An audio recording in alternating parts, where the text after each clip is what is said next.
Hello everyone, I'm Landon Tucker, and you're watching my Know Your Charging review.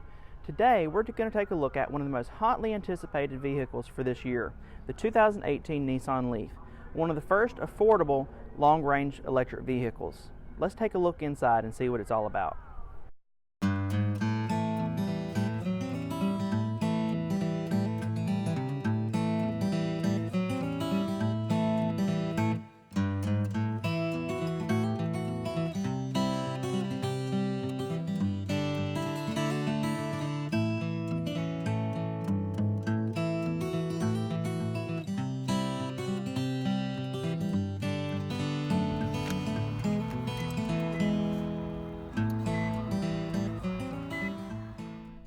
When it comes to the interior of the Nissan Leaf, you'll find there's a lot to like, but this is still obviously a cost-cutting area of the vehicle. Now, there's a lot of hard plastic, such as right here on the arm area and on the dash. This is to help save costs because the electric battery does cost a lot, and so Nissan did have to cut in some areas. But you did get a nice leather-covered armrest right here on this SV trim, your dual pattern stitching and color on the seats. Same thing on the armrest, and you've got this nice padded area on the door. You have a leather-wrapped steering wheel, and it's a D-shaped steering wheel, so you get this flat bottom, kind of a sporty thing. Behind the steering wheel, you'll find a 7-inch infotainment display and your physical speedometer. Now, the digital area gives you a whole lot of information about the car and charging and how you're driving and stuff like that. Right here in the center stack, you'll find an 8-inch infotainment system that has Apple CarPlay and Android Auto. This is available on the SV and the SL trim levels standard. Now, the S version of this vehicle does not offer this. You just get a more basic head unit. But on the SV and the SL, this also comes standard with navigation. Below that, you'll see that you have automatic climate control standard on every vehicle, and you get push-button start, a USB port, aux jack, and a 12-volt outlet. Moving to the shift area, you've got this fancy shifter that is more of a gimmick type of thing, but you get used to it after a little while. To go into reverse, you push up and away from you, neutral, over and hold.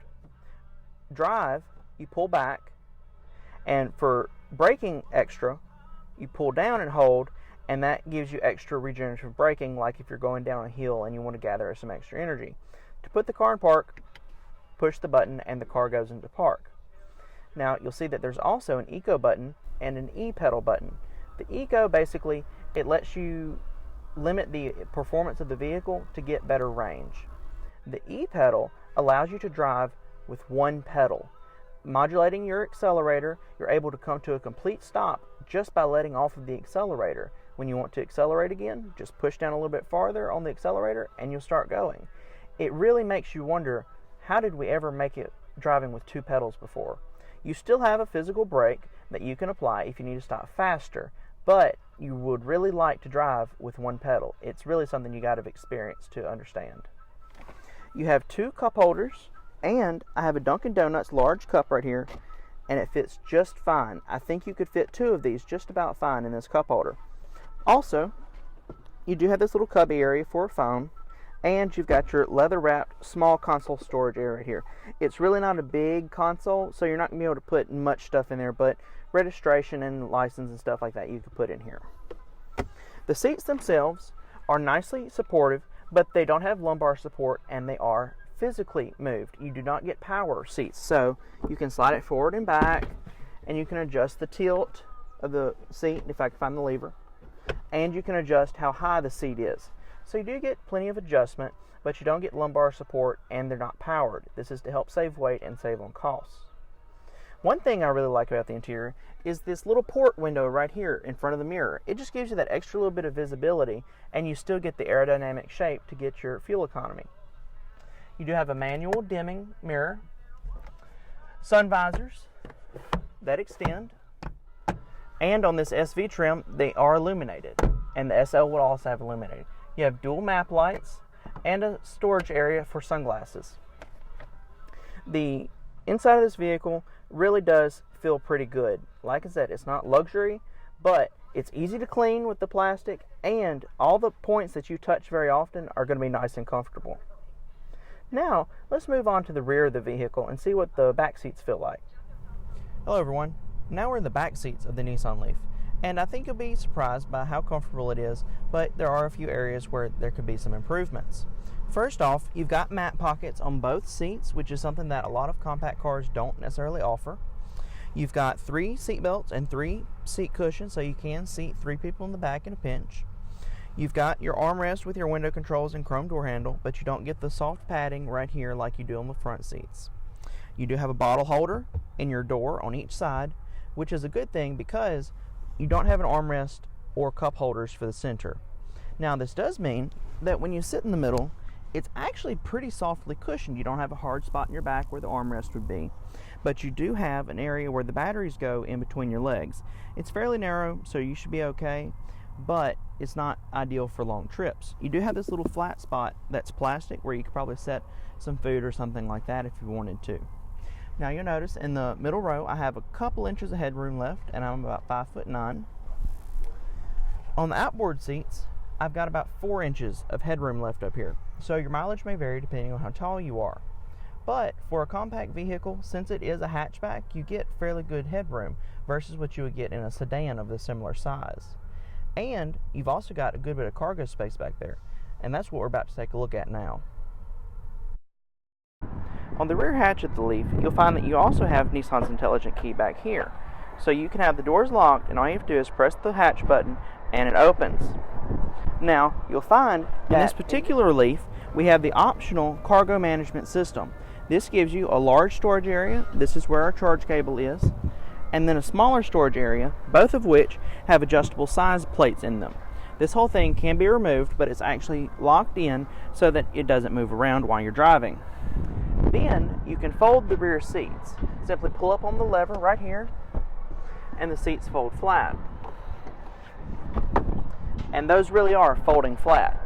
And so you've got this deep area right here that you can store stuff in, or you can lay something long and flat all the way across.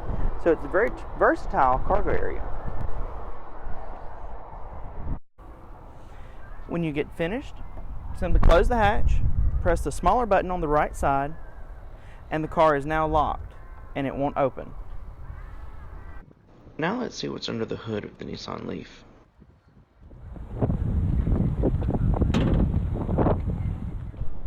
For 2018, Nissan didn't only improve the driving range of the Leaf to 151 miles of range, they also improved the engine's performance. That means that you get 147 horsepower and, here's the kicker, 236 pound-feet of torque. That's only about 25 pound-feet of torque short of the sports car known as the Nissan Maxima. That's a V6 powered full-size sedan, and this car has nearly as much torque. Now, of course, you've only got about half as much horsepower, but what that means for you is lively acceleration from a stop and plenty of passing power. When it comes to charging your Nissan Leaf, you're presented with a few options. First, locate the charge port cover on the front of the vehicle, right in front of your hood. Press either the button on the key fob or inside the vehicle to release the door. Inside, you'll see that you have 2 charge ports, illuminated by this handy light that lets you see at night when you're trying to plug in. On the right side, you have this orange cover for your level 1 and level 2 J1772 charge port. Then, on this side, you've got your CHAdeMO fast charge port. This allows for an 80% charge in as little as 40 minutes if you can find one of those charging stations. When using your regular level 2 charging station at home or at a restaurant or a hotel or something like that, you can get a full charge in as little as 8 hours. You can also use a level 1 trickle charger to plug in an emergency at a regular 110 volt wall outlet. When you're ready to charge, use a charging station such as this one and insert it into the charge port door. I have the vehicle set to automatically lock when I put the charge cable in. So now somebody can't walk by and unplug the vehicle when I'm not around. Once the vehicle has 100% charge, or an 80% if you have it set to that, you can unplug the vehicle and let somebody else use the charge station without you having to do anything. If you unlock the charge port door, you can then remove the charging cable and be on your way. This is a very good safety feature that allows you to make sure that you're always going to be plugged in when you want to. When you get done, close the door and walk away, and you're ready to drive on. One of the hallmark features of the second generation Leaf is the 151-mile driving range. That is more than enough for a multi-car family who wants a daily commuter vehicle that doesn't require any regular maintenance other than tires. Remember, pure electric vehicles do not have oil that needs to be changed or a transmission to cause problems. Plus, this battery has an 8-year, 100,000-mile warranty, so you don't need to worry about reliability or maintenance when you purchase this vehicle. Every 2018 Leaf comes standard with automatic emergency braking to help prevent a front-end collision. The mid-level and top trim comes standard with adaptive cruise control, and there's an optional feature group called ProPilot. This not only has adaptive cruise control, but it can also steer the vehicle to keep it centered in its lane on straight roads and gentle curves by reading the lane markings and adjusting the steering. This package also includes blind spot monitoring and automatic high beam assist. If you want leather seats, you will need to step up to the top SL trim level. A heated steering wheel and front seats are optional on the S and SV trim levels. The pricing system for the Nissan Leaf is fairly simple. It can be had in 3 trim levels, S, SV, and SL. The base S starts at just $29,990 before destination fee. A fully loaded SL will cost a little over $37,000 plus the additional $885 for the destination fee.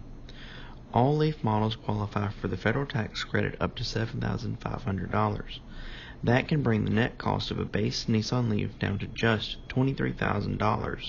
Things get even better when you look at the total cost of ownership for the vehicle, because electricity is significantly cheaper than driving on gasoline, and you have significantly less maintenance than you would on an internal combustion engine vehicle. So that $23,000 will save you even more over the long run. I would like to thank Gray Daniels Nissan of Brandon, Mississippi for letting me make a review with this Nissan Leaf. If you are interested in this electric car, give them a call and they will make sure that you are treated right. And tell them that Landon from Magnolia Charging sent you. You can check out their inventory at their website today.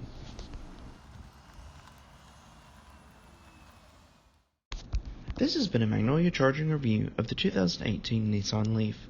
Please feel free to comment below, and if you want to get all of our future videos, subscribe to us on YouTube.